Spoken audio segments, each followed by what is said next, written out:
outside when the inside looked uninhabitable. Um, Even at Dorothy's, I kept thinking that I was in a foreign country. Poverty in this area surprised and shocked me. And this is certainly my first contact and experience with truly poor people. The children by Dorothy's were talking about food stamps as paying for their family's nourishment. And food stamps had always been, had never really been tangible in my life before. At the lake, we went to Martinsport Lake.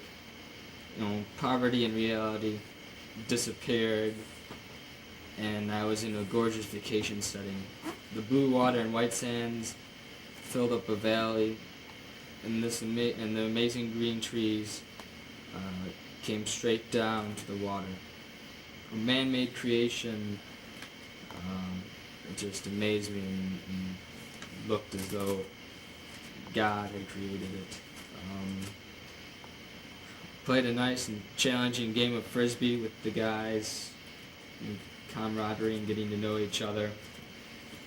During the evening, we went to Betty Cole's house and talked with a woman who lives in another poor, run-down place. And her daughter and son-in-law, or son and daughter-in-law, came over, and he had a broken leg. He worked up in the mountains, clearing the land, and the bulldozer came and the scoop or shovel, whatever part, came down and crushed his leg, and so he couldn't work. And they were really going through tough times, but they sat there that evening with us, singing and playing music and sharing, and that's what makes this place great. I think a lot of you touched on it. It's the poverty. It hits us and is more real here than I've ever experienced before. In some ways, when you talk to the people, you can't even tell, because they're so friendly and kind and generous too. People here baked us a cake when we painted her house. Dorothy Williams did that, and here, you can feel how people really appreciate what we're doing. Even Mr. Coyne, Dan, said when the cop came down to talk to him about the code, he was even showed his appreciation and thanks.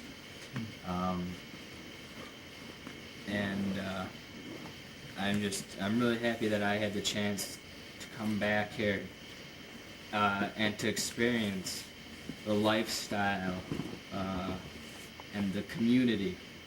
It truly is a community that works together to survive. And I think we're very fortunate to see this and witness this community firsthand.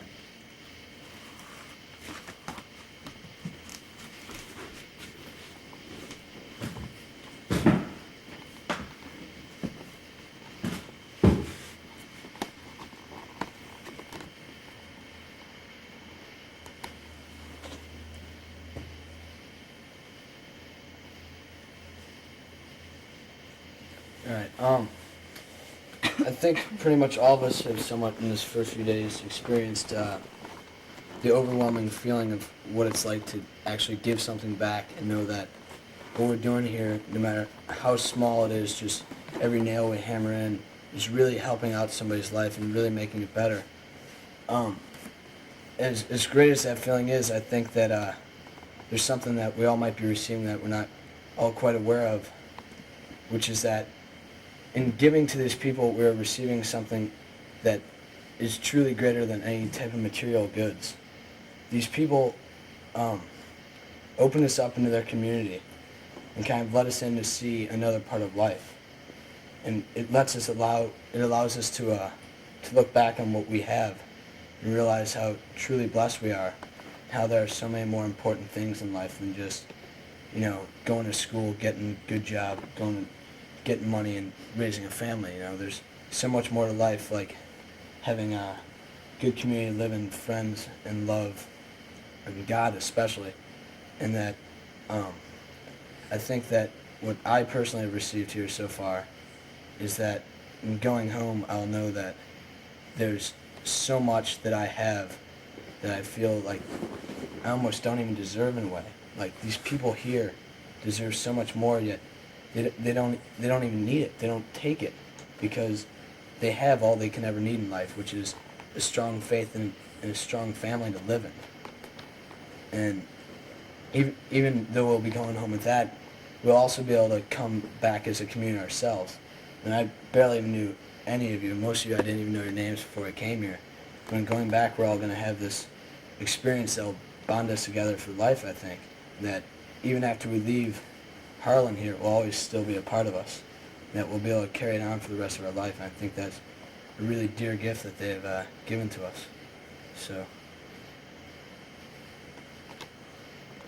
On that note, I think like one thing I've learned is that poverty isn't emptiness, because we have so much knowledge at home. We have the internet and we have computers and TV, and we have so much knowledge. We have newspapers and books and all this.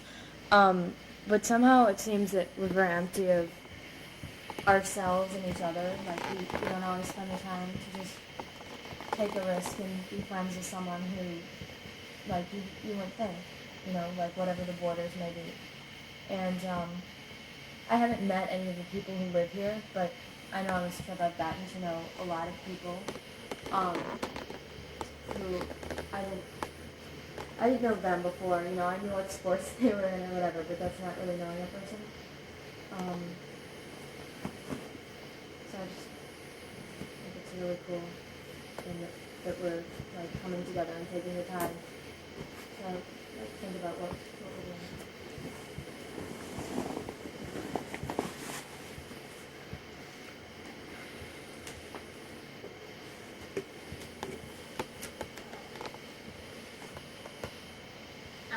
In meeting the carpenter, Eddie, and seeing how, I think that he has a great talent. He's very good at what he does. And yesterday, I didn't see him work for like a long time, and when I heard this through, he was working so hard, and from what I've heard and I understand, he doesn't get paid. He does it for food stamps, and as hard as he works just to get something to eat, makes me realize, it makes me think of the priorities that I have at home and what I put first and what I put second and the rest on down the line, and it makes me see that there's so much more to life than, oh my gosh, I wonder if we're going to go out this weekend, or, we have, and I don't know, dinners and house, my family always eats together, but there are these enormous meals, and he's working so hard just to have a small, I don't know, I didn't know what sizes, but working so hard to do,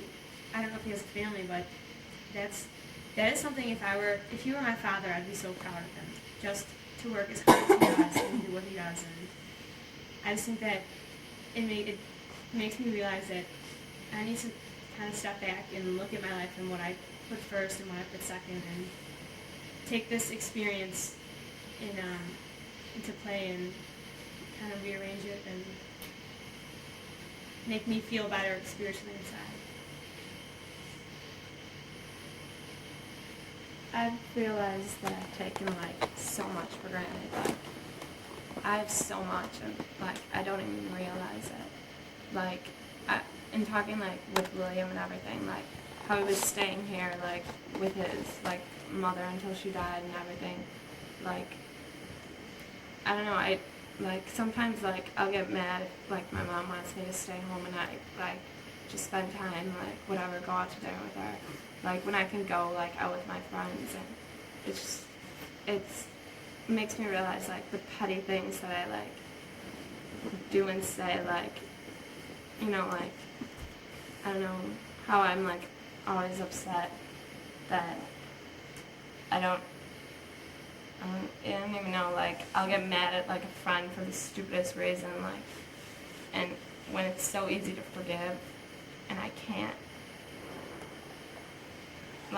it's so amazing to see like that they just can open their hearts to anyone and let them in, and it's amazing to see that.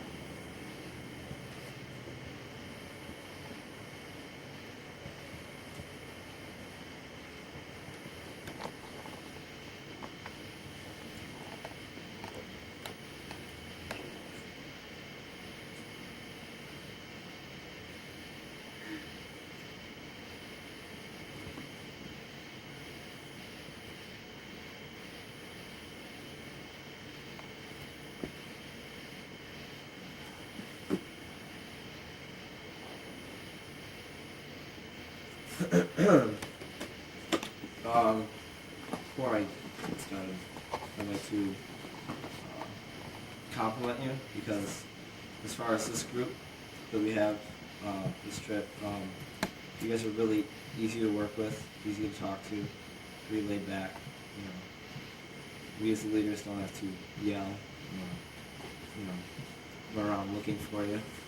You guys put up with our I don't know, crap or excessive display of skin. That's a better word. And but getting back to the reason why we are here, I'm sure all of you picked up the little form that said, summer service application, and thought, oh well, I have nothing to do this summer. Maybe I'll go do this. Or maybe you're thinking, oh, this is gonna look good on my college resume. Or maybe you're thinking, oh, my friends are doing it. Maybe I'll do that, or whatever. But hopefully, we've only been here 3 going on 4 days. You've come to realize that there's a little more to it than that. Maybe your reasons are beginning to change now that you've seen just what type of impact that you can have on just one person. Last year when I did this trip, we did a roofing job. And for this old lady, I think her name was Wilma or something. And she was about 85 or something. And all she had was her house and her dog. And she lived up on this hill. And her roof leaked constantly. She could lie in her bed, and it could be like drizzling, and it would just rush right down on her like in the shower. And we stripped the roof, we put down new boards, shingled it, did all this. And every time one of us would come down the ladder, or at least for the first 3 or 4 days, she would always be standing there with like a glass of lemonade or, a smile. And at first it's like, oh, something to drink. But then when we finished the house, we came down around to the porch to tell her that, why don't you come out and take a look at your new roof, it doesn't leak. She came out and she was crying. And it was this rush, because I'm sure in a county like this, tears of sorrow are very common, but how many times are you going to see tears of joy? And for me, that was just the final point where it was like, yeah, this was worth it. You look at your 2 hands, and you might see, oh, well, I see 5 fingers, 10 fingers, 10. You look at your hands, it's just a simple body part, but if you think about all the things that you can do with those 10 fingers, you can give someone a home, and that's a pretty powerful thing to say. Today, just nailing dead wood in between 2 beams that's going to go into the wall to hold up a cabinet that's going to hold food that's going to feed someone. You might say that's stretching it, but then I might say maybe that's just ignorance, because that's the truth. You are helping these people out, and you are making an impact. And hopefully by the end of the trip, you will realize that. And aside from that, we have this time, like right now, where you share this type of bond between the people in Harlem, the people you're with. I'm sure that some of you are going to walk away with new friendships, or even stronger ones. And then you probably don't realize it, but there's a bond probably within yourself.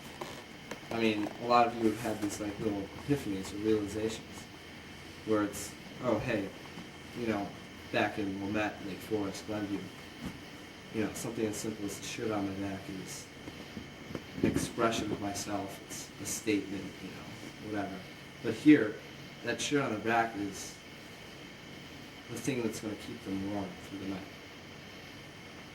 And with realizations like that, you tend to grow a little bit more within yourself. And I hope that each of you can grow a little more, as well as have a good time, because I know the three of us are. And I've asked a couple of you, have you liked it so far? And the answer is, I think good. So, thank you, and I hope the rest of the week is better.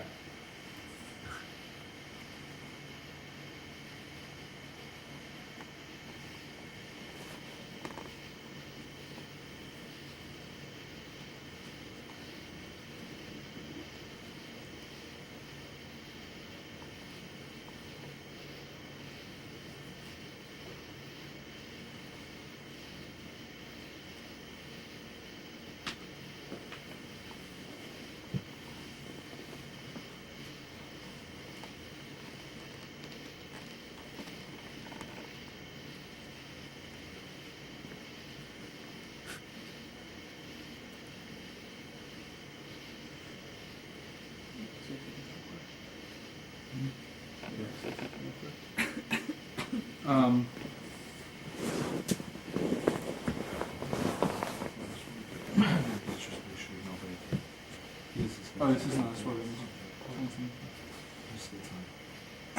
What's that? Last year, one of my leaders, Matt Mitchell, had this one line that he'd say, and I helped him with the reflection last year and all this stuff.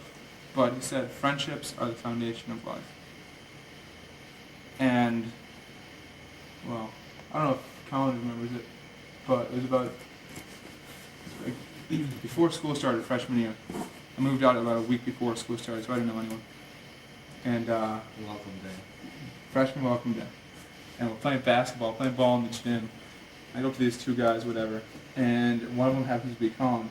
So we played ball for the whole day. It was you and Rhodes. We played ball for the whole day, and had a pretty good day, I guess. And then Incoming freshman, for incoming freshmen for goats. But and then last year coming on the trip, I didn't really know him. I didn't really know you that well. And then just forming a friendship through this, and then carrying it over to this year. Right. And I mean, I formed tons and tons of lifelong friendships at Loyola. And now that stage of my life is over, and there always comes a time to move on. And basically, we're here, and Now we get one final go. we get one final shot at it, and we leave it all to you. And you're the ones who take, I don't know, I mean, it's a cheesy thing, but you guys take on you guys take the torch. And I mean, I was scared leaving the school because I didn't know anyone who was going to be there to run the school. I didn't know what was going to happen. And I'm pretty thankful that I came down to meet the people that are going to take over the school, because you're all great people. You guys can all do the job as well, if not better, than the seniors that just left. And I mean, I guess that's something I guess I consider a compliment, just because I've known you for a few days. You're already pretty far up on the totem pole of people for me, just in respect. So I want to thank you for all the work that you've been doing, but also who you've been, and how you've acted. Because I know I've been with a bunch of groups that have some pretty childish people that really don't care too much about stuff. And it's really annoying to get stuff like that. But it's pretty obvious that you guys care, which is really cool. That means a lot to me because I care a lot about it. So.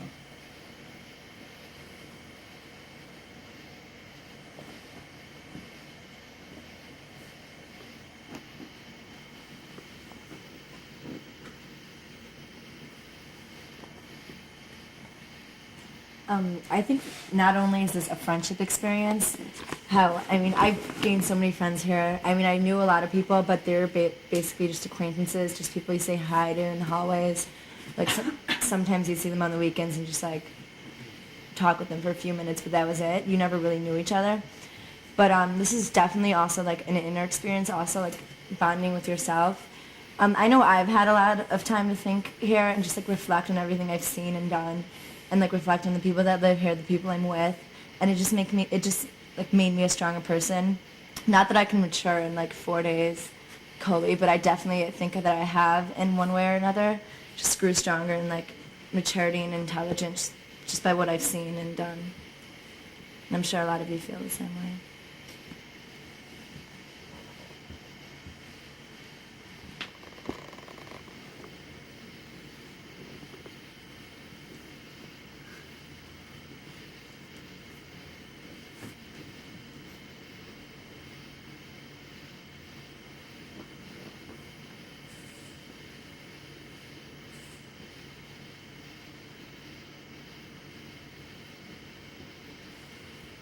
I think that from when we kind of first found out that we were going to be going on this trip, I was kind of had like mixed feelings about it because I thought, like, I was really excited to go here, but I didn't really know about the time period.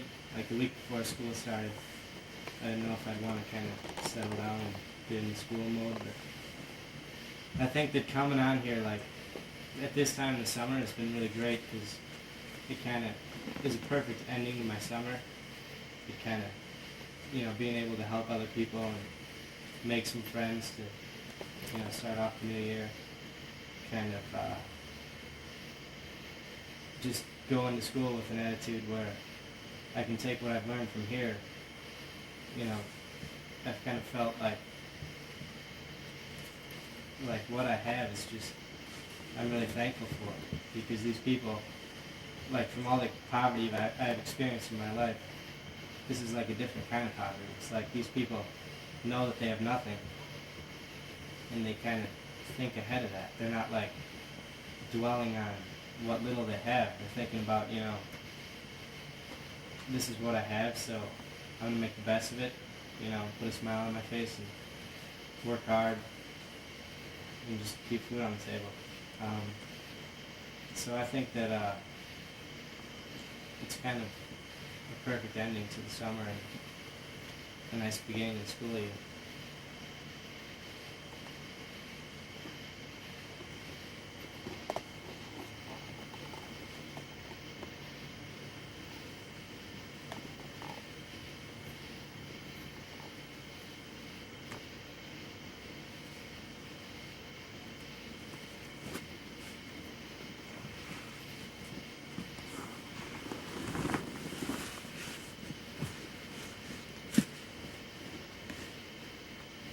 Alright, I'll say something really quick. I don't want this to be any sort of closing or anything, but I'd just like to thank our 3 leaders for coming out and our chaperones for doing this for us, because I think for me personally coming out here, I had no clue what to expect.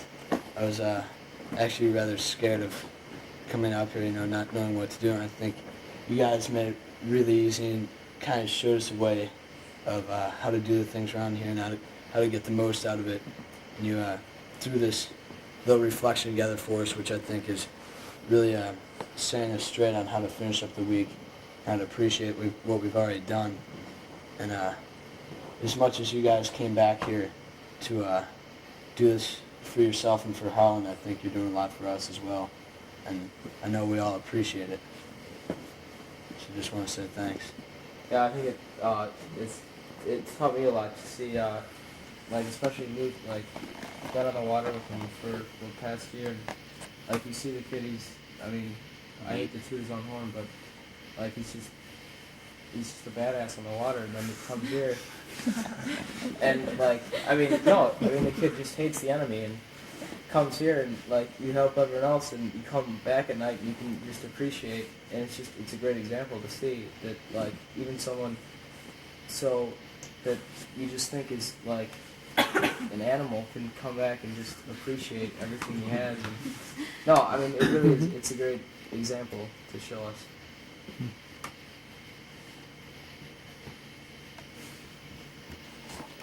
Yeah, I think I've seen a lot of leadership on this trip, and it's not just on this, like, of course, us, but not just from leaders, from, like, everybody's made a real effort to listen to each other and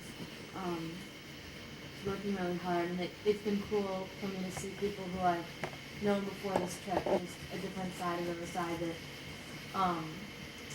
is very like takes the time to stop and know everything and like get to know each other and stuff like that.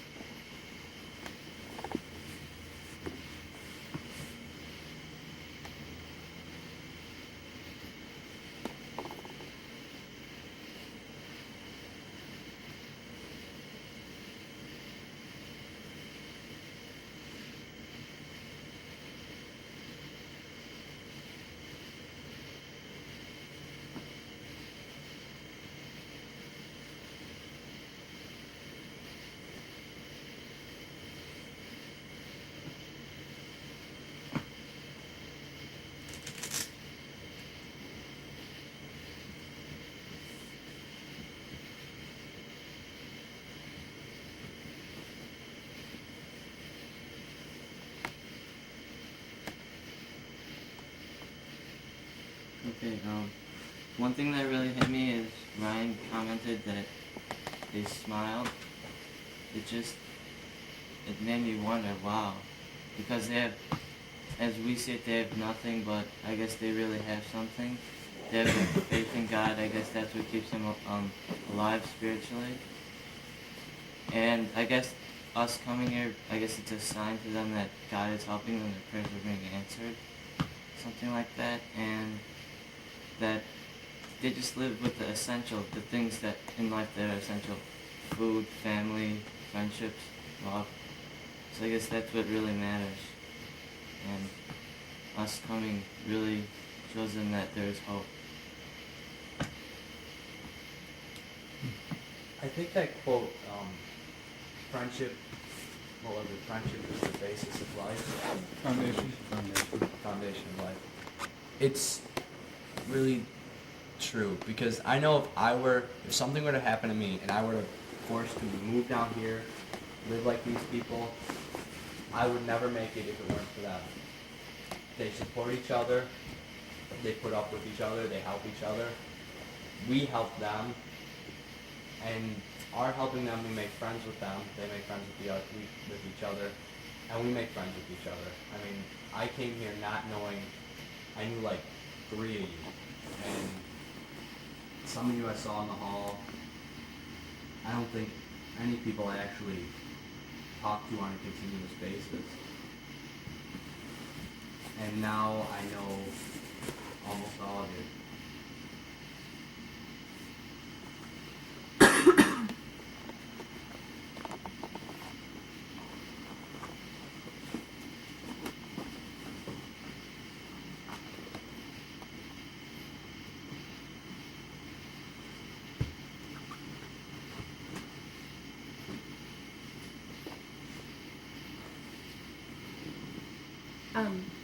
Like when we were, the first night when we were sitting by the fire, like a couple of us were out there sitting by the fire, and I'm sure everyone heard the story how this guy Anthony came and everything, and I didn't really think about it until now.